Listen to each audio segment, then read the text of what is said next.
Hello students, how are you all? I hope that you all are happy and safe at your home and enjoying a quality time with your parents, family members and dear one. Myself Sunil Pawar from New Catholic Mission High Secondary School Jhabwa. I will take the 10th class of science subject.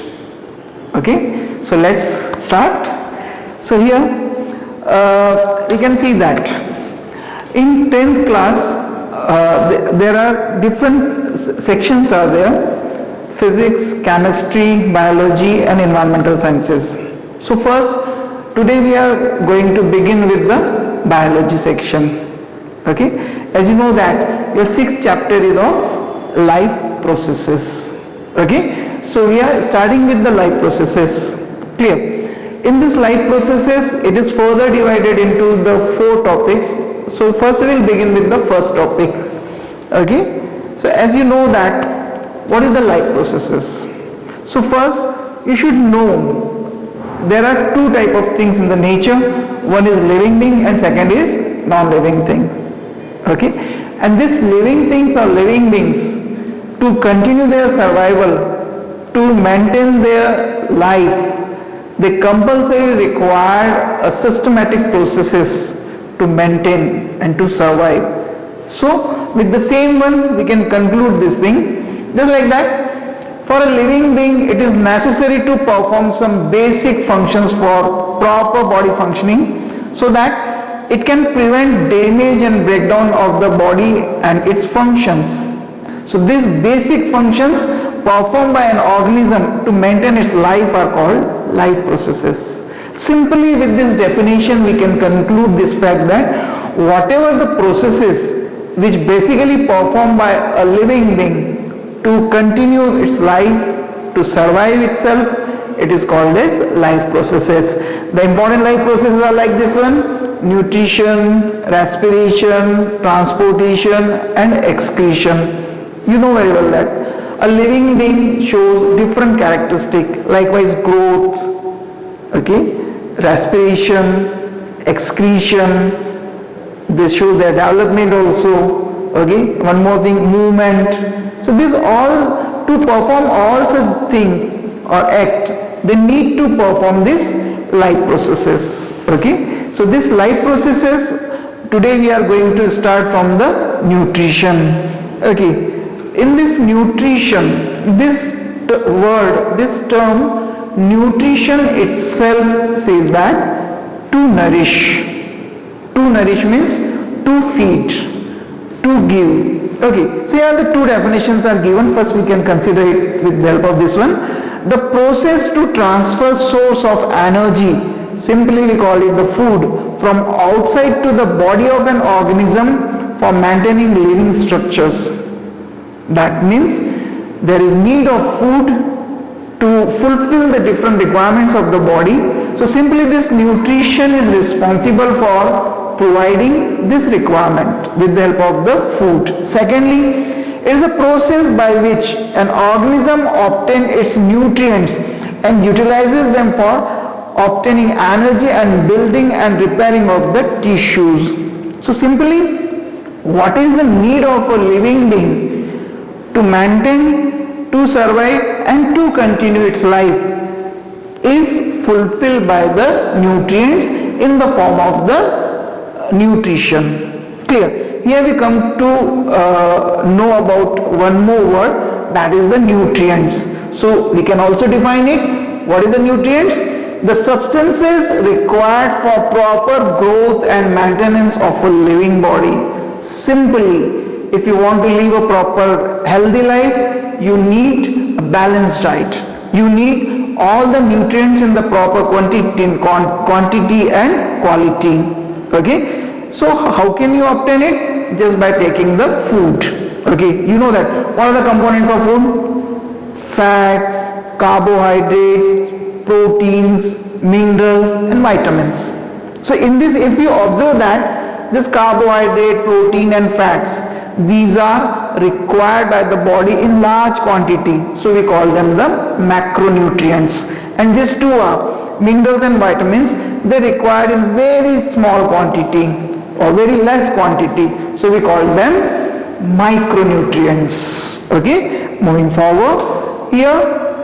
With the same discussion, we can conclude what is the significance of the nutrition. If you observe that, then nutrition provides energy to perform various activities. We are living beings, and to sustain our life, we need to perform different activities, and every activity needed energy. So this energy is supplied by the nutrition. Secondly, provide various raw material for growth and repair and help in body building. That means this nutrition help in body building, and sometimes accidentally there is tearing and wearing of the tissues. It can be repaired, it can be corrected. It is also helpful for the growth. That's why these nutrients are very helpful for the body building. They are considered as the building blocks, likewise the proteins. Then next one, it grow immunity.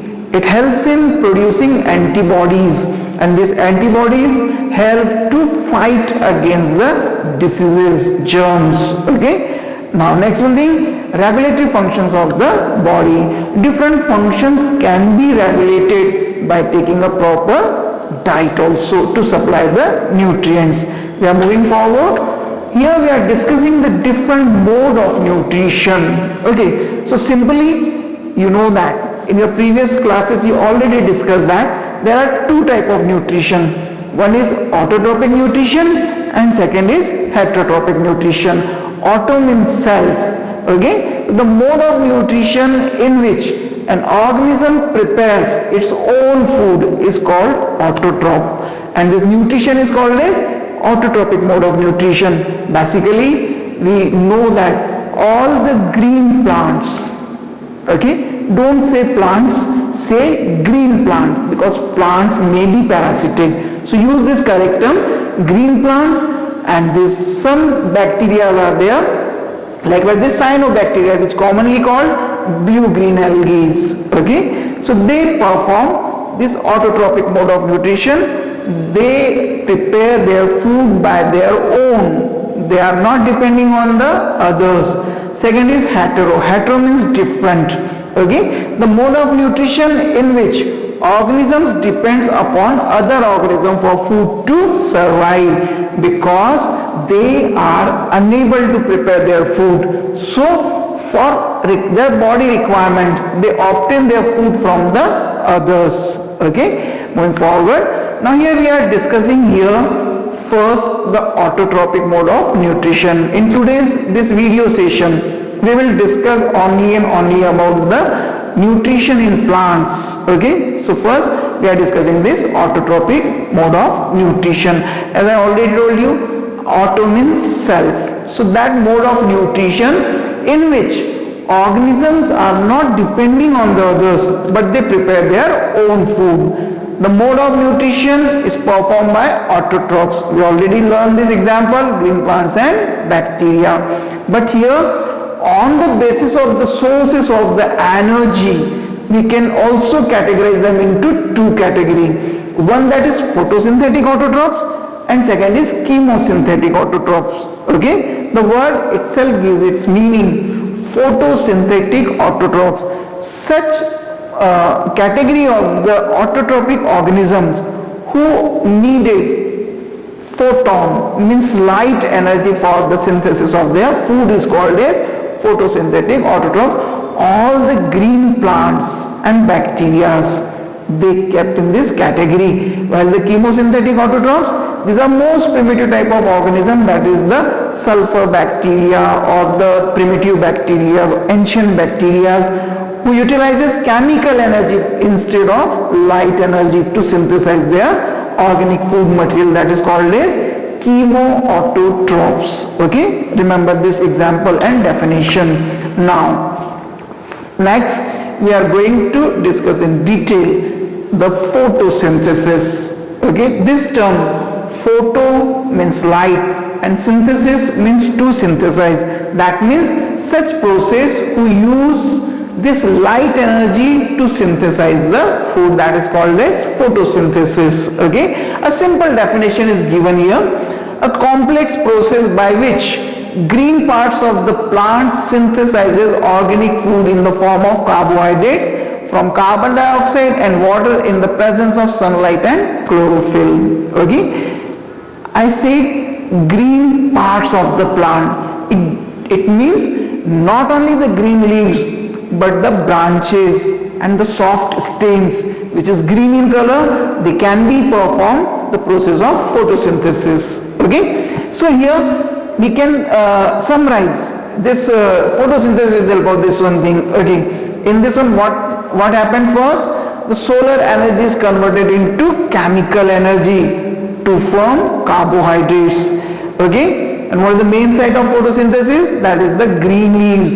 Green leaves are also considered as the living laboratory in the world, because whatever the food chains, food wave or the transfer of the food which run in the nature, this all is actually come from the plants. Okay, either for herbivores or for omnivores or carnivores. Okay, then the green portion of the plant contains that organelle, that is the chloroplast, and the pigment, that is the chlorophyll. So basically this photosynthesis performed in the leaves. Leaf is the organ, chloroplast is the organelle, and chlorophyll, which is the basic photosynthetic color pigment which is present inside the chloroplast, that is responsible for trapping the sunlight. Okay, now here this whole procedure can be explained with the help of this chemical equation. Just like that here, this carbon dioxide and water, okay, togetherly combined with the help of sunlight by absorbing by the chlorophyll and converts into carbohydrate, directly produces glucose. They releases this oxygen as a byproduct and water also there. Remember, I think so some of you also wrote earlier this equation on the likewise this 6H2O, okay, and without H2O here. But now this time, because of the confirmation and this one thing, this new equation is trending there, that is 6CO2 plus 12H2O gives us glucose plus oxygen plus water. This is the main product which produces, and these are the byproducts which produces there only. Okay, moving forward, what are the raw materials which required by the plants? Okay, you know very well that first one, that is the sunlight. What is the source? Sun is the source of sunlight. You know that there are three type of radiations comes on the earth: ultraviolet radiation, visible light, and infrared radiation. Okay, but the light radiation in between 400 to 700 nm can be utilized by the plants only, and this is called as the visible spectrum. I think so you are familiar with the Vibgyo 7 color of the light. Okay, then here this carbon dioxide. What is the source of carbon dioxide? It is mainly available in the surrounding for the terrestrial plants, the atmosphere, and the aquatic plants. Water is the main source of carbon dioxide, and it can be exchanged and absorbed by them from the stomatas. Then water is mainly absorbed by the roots, and with the help of this transportation, with the help of xylem and phloem, along with the minerals, dissolved minerals, it carried to the different parts of the plant. Then actually here we also learn this one more fact, that what is the way of transferring them. Okay, and finally we come to conclude that what is the site of photosynthesis. Then as I told you, what is the organ? Leaf. What is the, you know that this leaf is having upper layer and lower layer, okay, and it contains mesophyll cells, okay, and in this mesophyll, okay, this cells who is responsible for photosynthesis, this mesophyll upper layer, it contains this chloroplast. Okay, so in this one, this palisade parenchymatous cells are there who is containing this chlorophyll inside the chloroplast. Okay, so this mesophyll cells contain chloroplast. This chloroplast is this double membranous swollen structure inside it, which is filled with the stroma and the this granum or granas, where this grana is made by granum, and in which it contains the thylakoids, and these thylakoids contain layer by layer the chlorophyll inside it, which is basically responsible for absorbing it. The number of chloroplasts is varying from very few to such a large number of this one thing. Here you can see that the grana, okay, and the stroma, okay, and this all units are interconnected with this structures, which is responsible to transfer these electrons and this energy from one to the other one. Okay, so simply here we can consider what are the main events of the photosynthesis. So basically two events are there. One, that is photolytic breakdown of the water. Okay, it is called as light reaction. And second is the dark reaction. Okay, in this dark reaction what happened?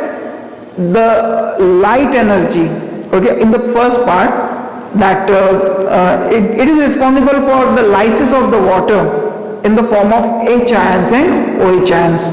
So this H ions is used to reduce the carbon dioxide. So in this dark reaction, this carbon dioxide reduces by the hydrogen and converted into glucose.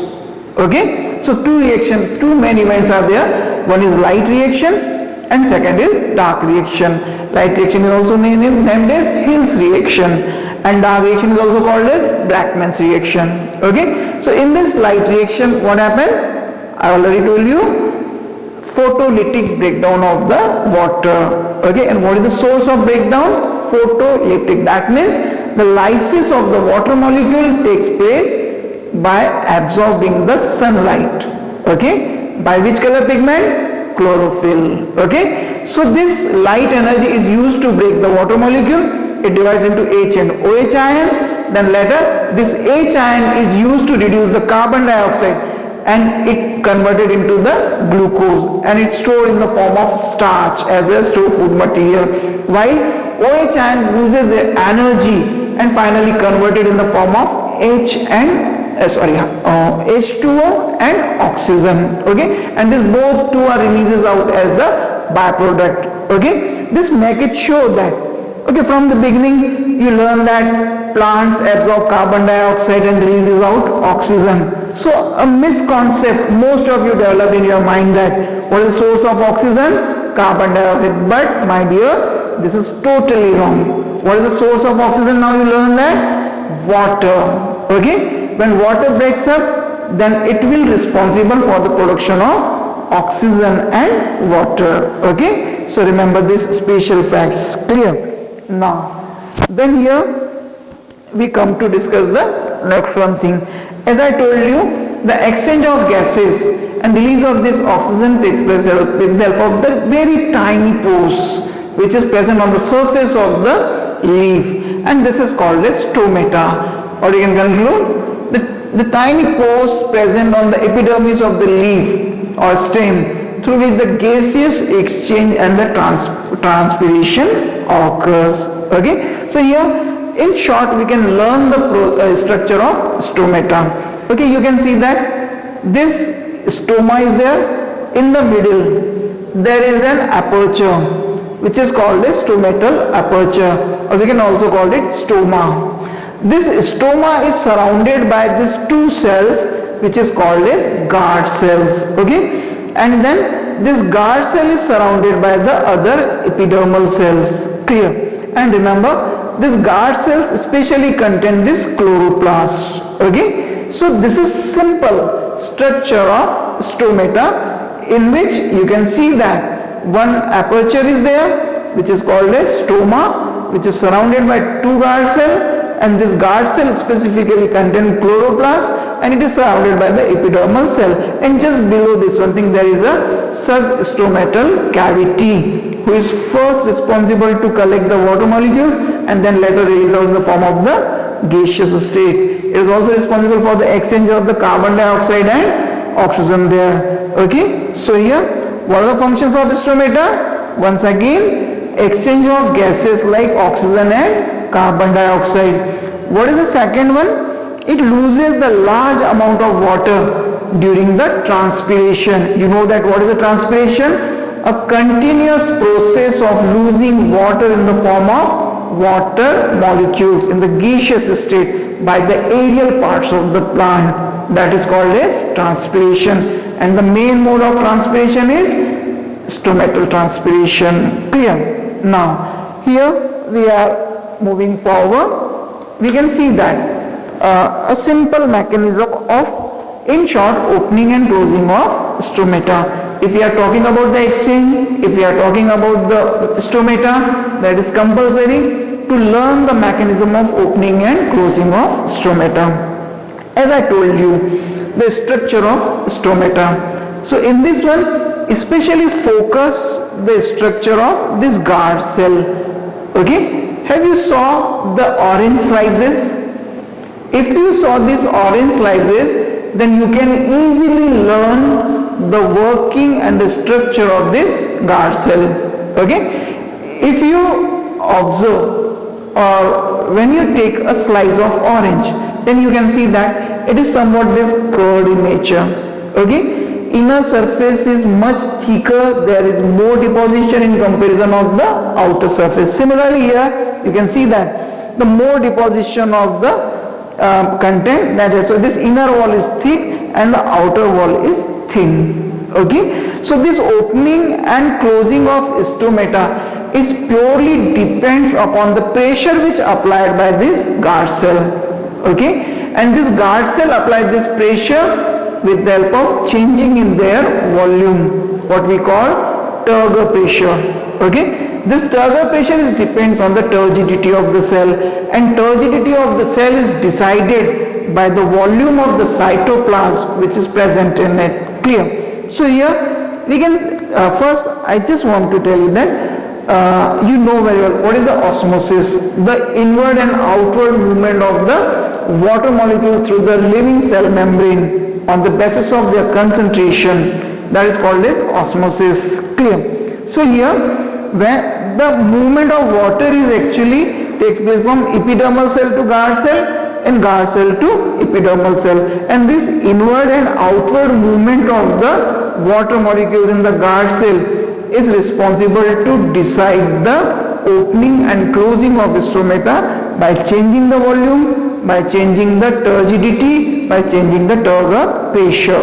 Okay, so how it happened, we can learn this one thing. See, first, that is the opening of stomata. You know that in the light hours, what happened? When sunlight is there, the plant produces their food in the form of glucose, and glucose is soluble in water. So that's why it is responsible to increase the concentration of cytoplasm. So this increased concentration of cytoplasm is forced one process, that is the inward movement of the water molecule from epidermis to this guard cell.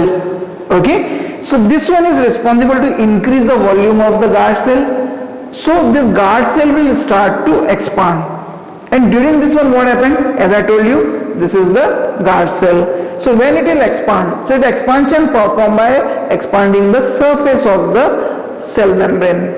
Okay, so this outer surface will expand more because of thickness and more deposition. This will expand less. So ultimately, when its volume will increases, its size will increases, it will responsible to bend down. So this way, this two guard cell, because of inward movement of the water, will bend, and this way it releases the pressure from the stoma, and this stoma will open up. So this is the opening of the stomata. While on the other hand, just reverse process, that is the closing of stomata. In closing of stomata, now what happened? When the light is over, okay, and the sufficient quantity of the glucose is produced, then this glucose will start to convert into the starch and later deposited in the cell. Okay, so this starch is insoluble in the water. Clear? So it is responsible to reduce the concentration of the cytoplasm, which is responsible for outward movement, or we can say that exosmosis. So the volume of the cytoplasm will decreases and it is responsible for shrinkage of the cell. Okay, and again this extended cell will start to close down, come close, and finally it becomes flattened. And this flattening of this cell is applied force on the stroma, and this stroma get closed. So this is the opening and closing of stomata. Okay, now we are moving forward. What is the significance of photosynthesis? Clear? So basically, you know very well that photosynthesis is the main way through which the solar energy is made available for different living beings. Remember this thing and fix in your mind that only and only photosynthesis is responsible for the availability of food in the nature. That's why earlier I called it the living laboratories. Okay, whatever the nature of the organism, they will ultimately receive their food from the plant. Now, the second one, the green plants are the main producers of food in the ecosystem, and all other organisms directly or indirectly depends on the green plants for food. Very clear this point? Now, the process of photosynthesis also helps in maintaining the balance of carbon dioxide and oxygen in the air. Okay? You know that the balance of the oxygen and carbon dioxide is mainly maintained by the green plants. So by cutting the trees in large quantity, we are actually cutting our own throat, because it will be responsible for the destruction or deforestation is responsible for disturbing the balance of oxygen and carbon dioxide. So we should take care of more and more planting of the tree to maintain the balance of oxygen and carbon dioxide.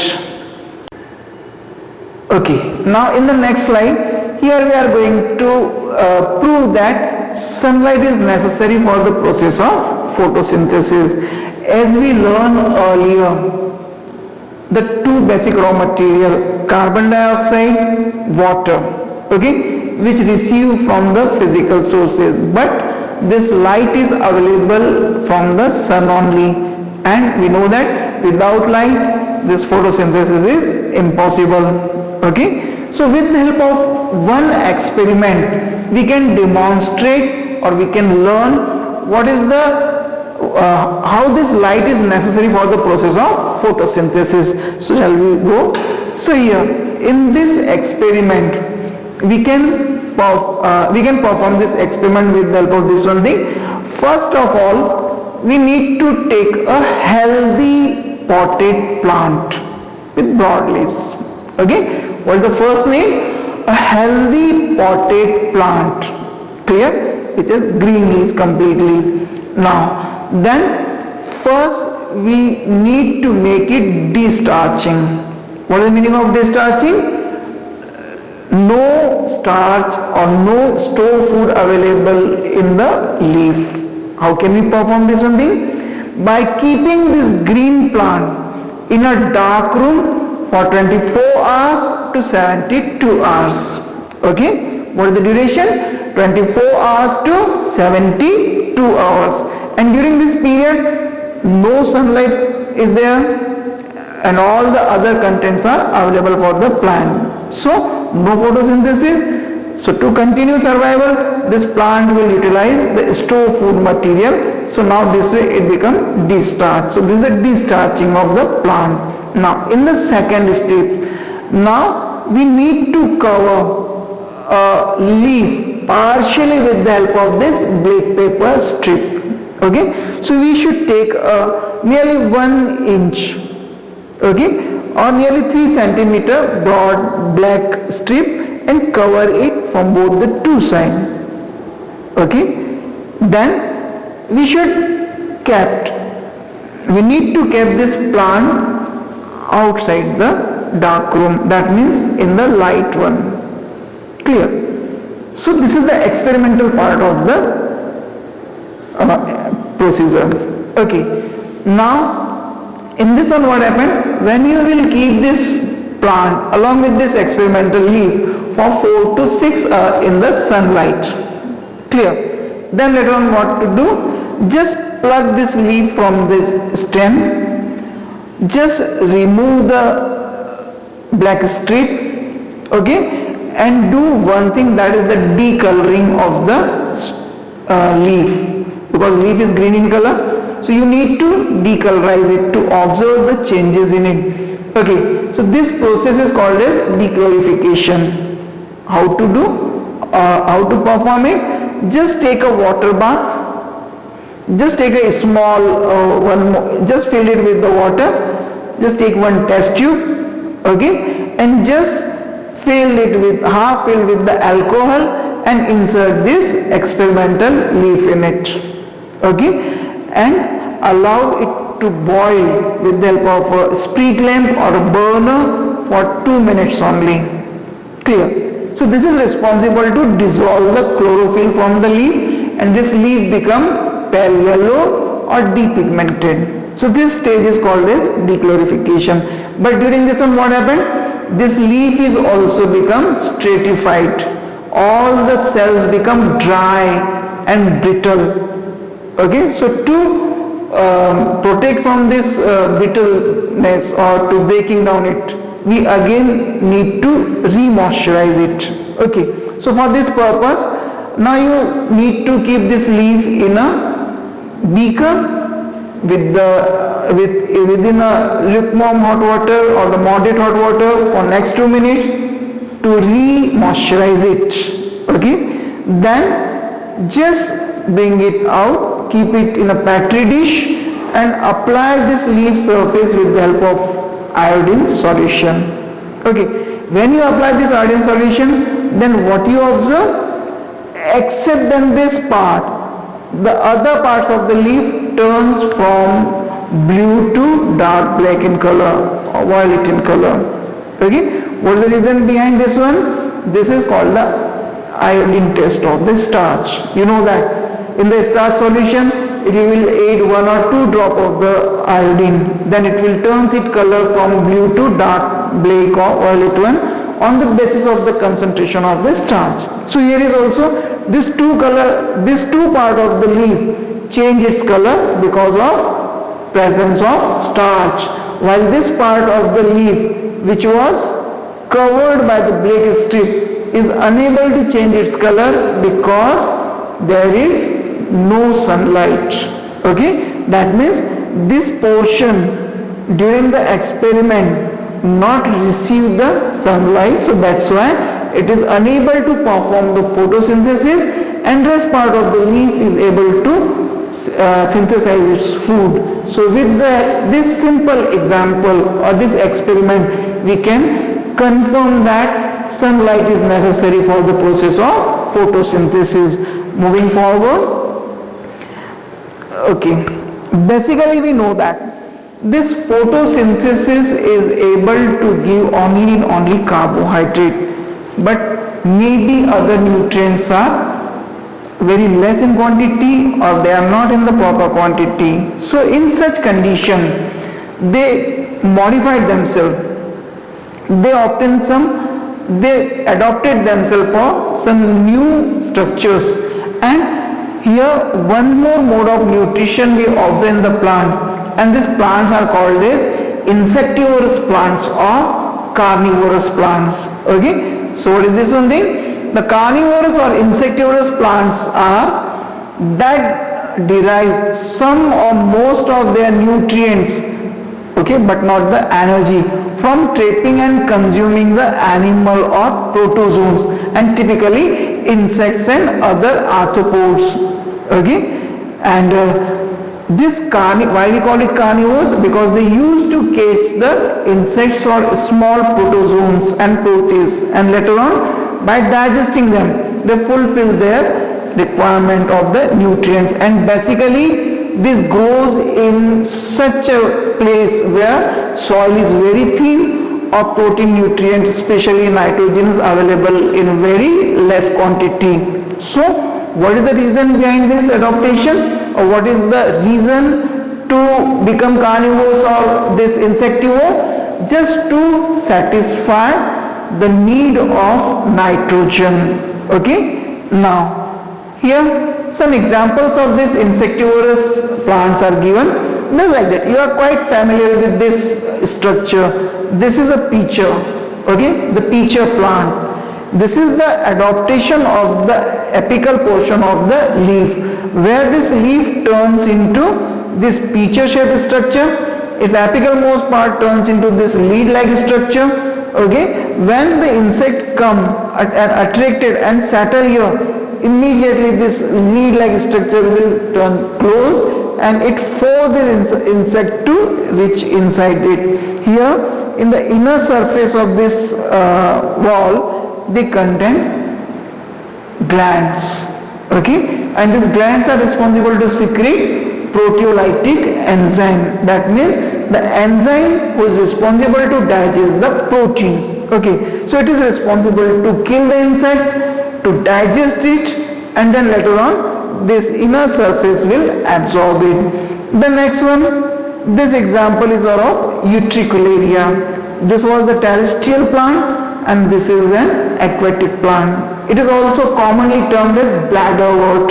Okay, in this one its leaf turns into a bladder, a bag-like structure, who is responsible to catch the insect. Okay, here you are quite familiar with this one. This is the Venus flytrap. Okay, in this one, this leafy structures turn into this jaw-like structure. These tentacles are quite sensitive in nature. When insects come and sit in the middle of this one, then immediately this tentacle will close it, they pierce it, they kill it, and finally the inner surface will produce the enzymes who digest it. Okay, this is the sundew. Okay, in this one it is just a spoon shape in nature. Okay, and its surface is surrounded by this tentacle like structure. When this insect come and settle here, then they will responsible to catch it and killing it. So this is helpful for obtaining the nutrition or nourishment from this one. Okay, now one more category of the plant is there, or nutrition is there, which is called as parasitic plants. You are quite familiar with the term parasites. Okay, parasites is actually a category of the organism who obtain its food requirement from the other living organism without killing them. Just like that, you are quite familiar with the parasites in your surrounding. Okay, but here we are talking about the plant parasite. Okay, and whenever you talk about this one thing, very common name comes immediately in your mind, and that is the Kaskuta. In Hindi what you call Amarbel. Okay, so this Kaskuta is actually a fibrous structure, okay, without leaves. It is pale yellow to yellow in color, okay, and it is responsible to cover the whole host plant, and by developing a suctional root, okay, which is specifically called as hostoria, or we call it the hostorium. And this hostorium or this hostoria is a bulbous structure which is responsible to penetrate the stem of the plant, and it reaches to the phloem tissue. You know that? What is the function of the phloem? It is a transporting tissue who is responsible to transport the organic nutrients from upper part to the lower part. So that's why it penetrates the stem and start to suck the material from the phloem. So this is the parasitic plant, and so many examples you can find from your surrounding. Okay, so this all about today's lecture, and a big thank you for listening carefully, and this is my humble request. Okay, just go through the PDF files of this chapter topic, read it once, twice or thrice, and it is very compulsory to make your concept very clear. Okay, otherwise you cannot be able to answer the questions in your board exams or your final exam. So keep reading, keep studying. All the best.